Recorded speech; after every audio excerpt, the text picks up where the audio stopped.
Railways Bharat की उन्नति के लिए बहुत जिम्मेदार है और 165 साल पुरानी ये इंडियन रेलवेज का एक बहुत बड़ा पार्ट रहा है। मुंबई की लोकल ट्रेन्स 165 साल एक बहुत लंबा समय है और आज मुंबई की लोकल ट्रेन्स जितनी बड़ी हो चुकी है उस मोड़ तक कैसे पहुंची और कुछ इम्पोर्टेंट इवेंट्स इन 165 साल में आज हम इन पर ध्यान देंगे।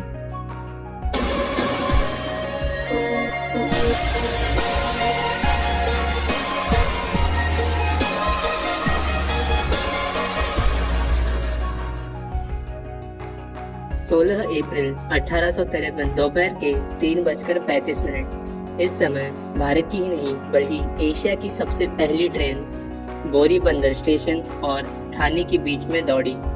इस ट्रेन को खींचने के लिए 3 भाप से चलने वाले लोकोमोटिव का इस्तेमाल किया गया था और इनमें 14 कोचेस थे और इस मुंबई से थाने के बीच के छोटे से सफर को 1 घंटे और 25 मिनट का समय लगता था। तब दिन में सिर्फ 2 ट्रेन सर्विस हुआ करती थी, जबकि आज 2350 ट्रेन रोज सर्विस करती है। अगले ही साल 1854 में इस लाइन को कल्याण तक एक्सटेंड कर दिया गया और उसके बाद 1855 में कल्याण की लाइन को नॉर्थ की तरफ वाशिंद और साउथ की तरफ पड़सधरी तक एक्सटेंड कर दिया गया, जिससे कल्याण पहला जंक्शन बना। अब सीधे 1878 पर जाते हैं। अभी तक दादर बांद्रा मुंबई पुणे लाइंस खुल चुकी थी और परेल, दीवा, मस्जिद, घाटकोपर जैसे स्टेशंस खोल दिए गए थे।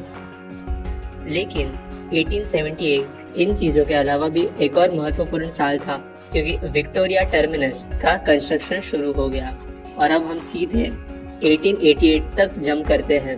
अब 3 नए स्टेशन बन चुके थे, जो थे कुर्ला, महालक्ष्मी और कड़ी रोड, और विक्टोरिया टर्मिनस का काम पूरा हो चुका था।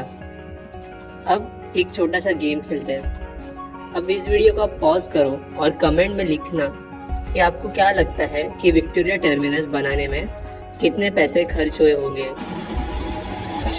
तो जवाब है 16,40,000 रुपए। तब विक्टोरिया टर्मिनस में सिर्फ 6 प्लेटफॉर्म हुआ करते थे। 1918 तक कल्याण की तरफ की लाइन को क्वाड्रुपल कर दिया गया था, यानी 4 लाइंस बन चुकी थी सिर्फ सीएसटी और कल्याण के बीच में। और 1916 में पारसिक टनल, जो 4316 फीट लंबी थी, उसका काम भी पूरा हो चुका था और ट्रेन इनमें से गुजरना शुरू हो चुकी थी। 1920 में सिग्नलिंग सिस्टम को पूरी तरह से इलेक्ट्रिक कर दिया गया और अब इलेक्ट्रिक मल्टीपल यूनिट, यानी बिजली पर चलने वाली ट्रेन जैसे लोकल ट्रेन होती है, उन्हें शुरू करने की पूरी तैयारी हो चुकी थी। और पहली लोकल ट्रेन वीटी से कुर्ला के लिए 3 फरवरी 1925 को हार्बर लाइन पर चली और इसके लिए सीएसटी के आगे एलिवेटेड ट्रैक बनाया गया और सैंडर्स रोड स्टेशन बनाया गया। 1500 वोल्ट डीसी करंट पर यह ट्रेन चलती थी। इन ट्रेन में सिर्फ 6 कोच थे, लेकिन पैसेंजर्स के बीच में ये ट्रेन बहुत लोकप्रिय हुई। आज सीएसटी से निकलने के बाद मस्जिद स्टेशन को क्रॉस करते ही एक ट्रैक जो किसी फ्लाईओवर की तरह ऊपर की तरफ जाता है, वही वो जगह है जहां पहली बार लोकल ट्रेन चली थी। इसके बाद कल्याण तक इलेक्ट्रिफिकेशन पूरा कर दिया गया, जो साल 1928 में पूरा हो गया और साथ ही साथ हार्बर लाइन पर 4 कोच और सेंट्रल लाइन पर 8 कोच वाली लोकल ट्रेन चलने लगी। लोकल ट्रेन के शुरू होने के कुछ सालों में ही कुछ आइकॉनिक लॉन्ग डिस्टेंस ट्रेन जो आज भी सर्विस में है, उनकी शुरुआत की गई थी, जो थी 1929 में शुरू हुई पंजाब मेल एक्सप्रेस, जो बॉम्बे से लाहौर तक चलती थी, जो कि आज सिर्फ अमृतसर तक ही चलती है, और डेक्कन क्वीन एक्सप्रेस, जो पहली बार 1930 में सिर्फ 7 कोचेस के साथ ही चली थी। 1950 में कुर्ला से लेकर मानखुर्द के बीच और एक नई लाइन बनाई गई, जिस पर सिर्फ सबर्बन सर्विस चलती थी, बट ये लाइन इलेक्ट्रिफाइड ना होने के कारण स्टीम इंजिन्स इस लाइन की ट्रेन को खींचा करते थे और 1952 में कुर्ला मानखुर्द लाइन को आखिर में इलेक्ट्रीफाई कर दिया गया और यहाँ पर भी EMU चलने लगी। इसके बाद सारी लाइन सिर्फ एक्सटेंड हुई, डबल हुई, बट कोई बहुत बड़ा मेजर चेंज नहीं आया, लेकिन छोटे छोटे इंक्रीमेंटल चेंज आते ही रहे।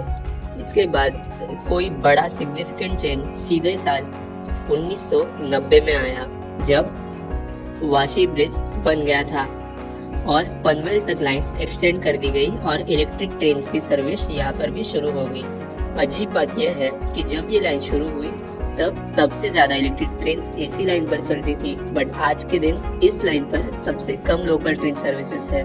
बाद में होने वाले इलेक्ट्रिफिकेशन में ज्यादातर DC AC लाइन का उपयोग होने लगा। इसमें 1500 वोल्ट DC के साथ साथ 25,000 वोल्ट AC का भी इस्तेमाल होता था।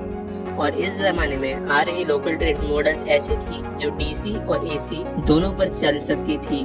काफी साल मुंबई में ब्राउन कलर वाली लोकल ट्रेन्स देखने के लिए मिलती थी और इस ट्रेन के बहुत सारे मॉडल्स आए, लेकिन इसके साथ कभी कभार रेड सिल्वर कलर की, ब्लू येलो कलर वाली ट्रेन्स भी दिखती थी।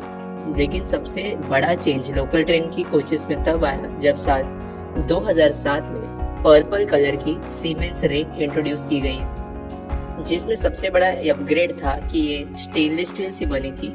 इसमें पॉलीकार्बोनेट सीट्स थे, एयर सस्पेंशन का इस्तेमाल किया गया था और GPS पर बेस्ड पैसेंजर अनाउंसमेंट सिस्टम था।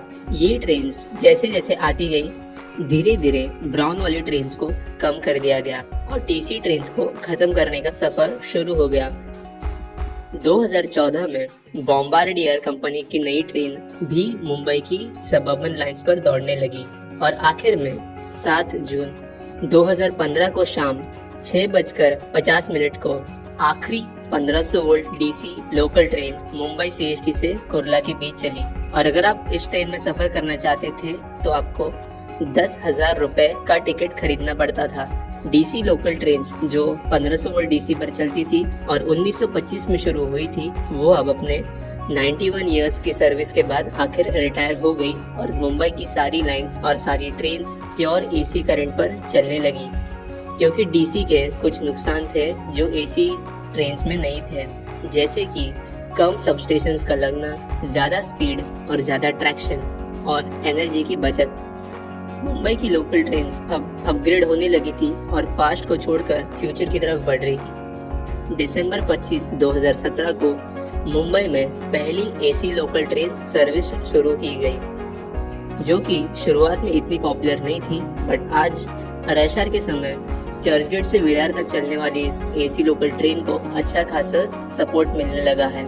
आज मुंबई की लोकल ट्रेन के रूट्स पर 75 लाख लोग सफर करते हैं और 465 किलोमीटर लंबी टोटल सबअर्बन ट्रैक्स की लेंथ है, जिसमें 248 स्टेशन है। दिन में 2325 लोकल ट्रेन की फेरियां होती है, लेकिन इसके बावजूद भी लोकल ट्रेन बहुत ज्यादा ओवरक्राउड हो चुकी है और इस भार को कम करने के लिए मेट्रो और मोनोरेल सर्विसेज बनाई जा रही है, जो काफी हद तक फ्यूचर में राहत देगी।